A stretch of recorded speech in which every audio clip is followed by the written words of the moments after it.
Good afternoon, my Real News Media TV family. Welcome back to the channel for another news update for October 26, 2023. Please leave a comment, like, and share.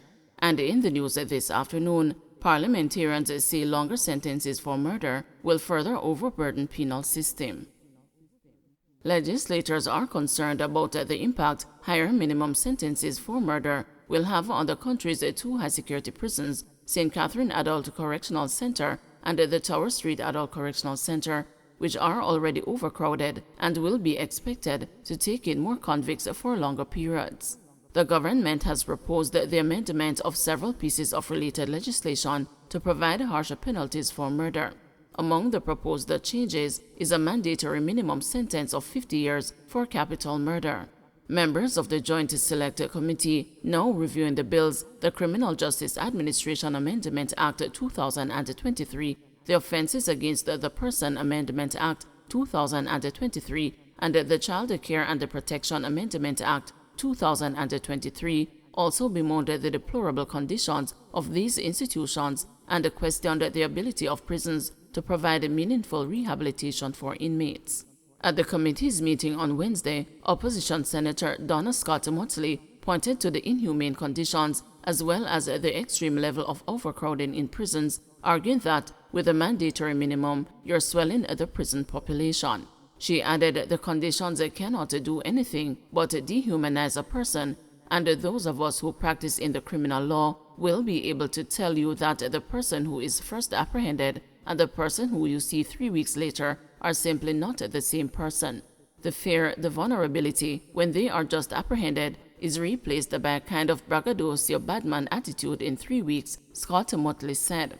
The opposition senator's comments sided with the submission of the Office of the Public Defender, which argued that increased sentencing minimums will have a long-term impact on the prison population. The lack of capacity for large intakes in our high-security prisons, the St. Catherine Adult Correctional Center and the Tower Street Adult Correctional Center, is an established fact. The conditions at these institutions are notorious and do not foster meaningful rehabilitation, the submission read. Opposition Committee member Denise Daly said there seems to be a lack of understanding about the current overburdened prison system. I don't think we have one good prison in this country. When I say good prison, I'm not talking about a luxury, I'm talking about amenities to make sure that we can reform people for them to live in a condition that is not too inhumane, she said. Chair of the committee and the Junior Minister Delroy Chuck admitted that his numerous visits to the Tower Street and the St. Catherine facilities were stressful and very heart-rending occasions, seeing firsthand the conditions in which the warders have to work or the rooms for interviewing clients. I am not denying that you have two fairly reasonable prisons, Tamarind Farm and Richmond Farm, but the District Prison, St. Catherine Adult Correctional Center, and the GP, Tower Street Adult Correctional Center, believe me, are sad reflections of what we call prisons, he said. He argued, however, that the state of Jamaica's prisons, unfortunately, is a different discussion beyond what the committee can take on, and suggested that legislators compartmentalize the issues in their minds. I am not too sure that this committee can deal with the unfortunate conditions in our penal institutions. We can make any recommendation, but at this time, we have to compartmentalize our mind and deal with the issues before us. I am not denying, and don't get me wrong, I really believe much more should be done to improve the conditions everywhere, including in the prisons, he said. To this suggestion, Scott Motley asked if the government and the legislators are not supposed to be concerned about the possibility of rehabilitation. What is it that we are trying to do then? We're just trying to punish, she said. Chuck responded by saying that the committee is not going to solve all the problems, and that is why even when I hear arguments about the children, that we must look to their background, which era they come from, what was their family background. These are considerations which undoubtedly should be taken into account, but we can't solve them here. For the legislature, we have to look at whether the sentence of the court or the sentence we want to impose is reflective, in my view, of the legislature's consideration about persons who commit murder, because at the end of the day, this is why this bill is here, and it has to be supportive of the fight that we have against the offense of murder, which is so prevalent across every corner of Jamaica, he said.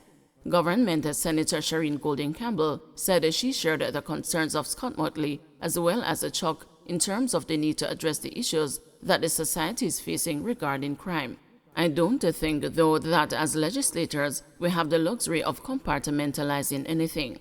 I think when we sit in the people's house, we have to be concerned with all of those things that touch and affect people, but our purview under these amendment bills is to amend the provisions dealing with sentencing periods, she said. What we can do as a joint select committee is to indicate in our report the issues that have come to the fore as a result of the engagement of the stakeholders and ask the Parliament to have that discussion in the debate and send a message to the executive that these matters need to be addressed.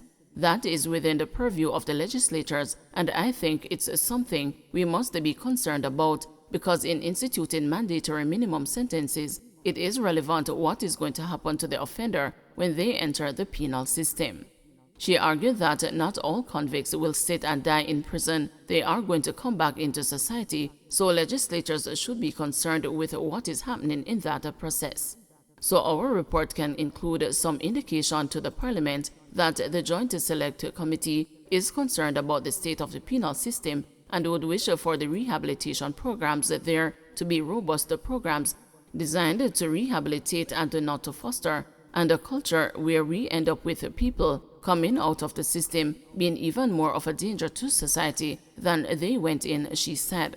Chuck conceded, remarking that Golding Campbell was totally correct and that the Joint Select Committee should take note of many of the issues outside of dealing with the sentencing matter.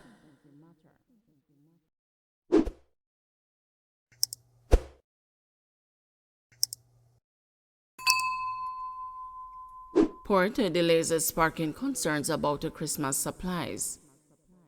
Delays are being experienced at one of Jamaica's main shipping ports. Kingston Freeport Terminal Limited says the vessel delays are as a result of increased transshipment volumes from particular shipping lines whose feeder network has not been able to keep up with the recent influx of containers. It says only certain shipping lines have been affected while others continue to operate smoothly. This comes at a time when businesses are looking to clear goods for the Christmas season.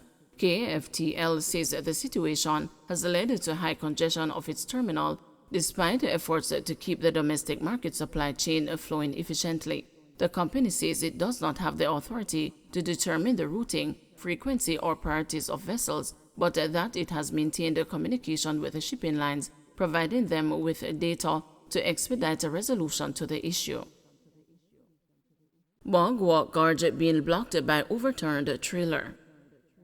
The police are advising that an overturned trailer is blocking a section of the roadway in the Boardwalk Gorge in St. Catherine. The driver reportedly failed to negotiate a corner and crashed. A container being carried by the trailer fell off the bridge and into the water. The incident has caused a traffic pileup. Motorists are asked to use alternative routes where necessary. St. Elizabeth Police list 4 persons of interest. The St. Elizabeth Police have listed 4 men as being of interest in ongoing investigations. Deputy Superintendent Coleridge Minto, acting head of the St. Elizabeth Police Division, said they are being sought in relation to murder, shooting with intent, and rape. Eric Campbell, OC Frost of 5 Spen, wanted for shooting with intent. We also have Dujon Wright, OC Duji, or OC Blackman, wanted for shooting with intent. Derek Robinson, OC O'Keefe, the 47-year-old farmer of Horton District in the parish, wanted for murder. And Marvin Montague, 28-year-old unemployed of Newcomb Valley. He's on a charge of rape, and there's a bench warrant issued for him. We're asking these persons to report to the Black River CID by Friday with their attorneys. We have an interest in them.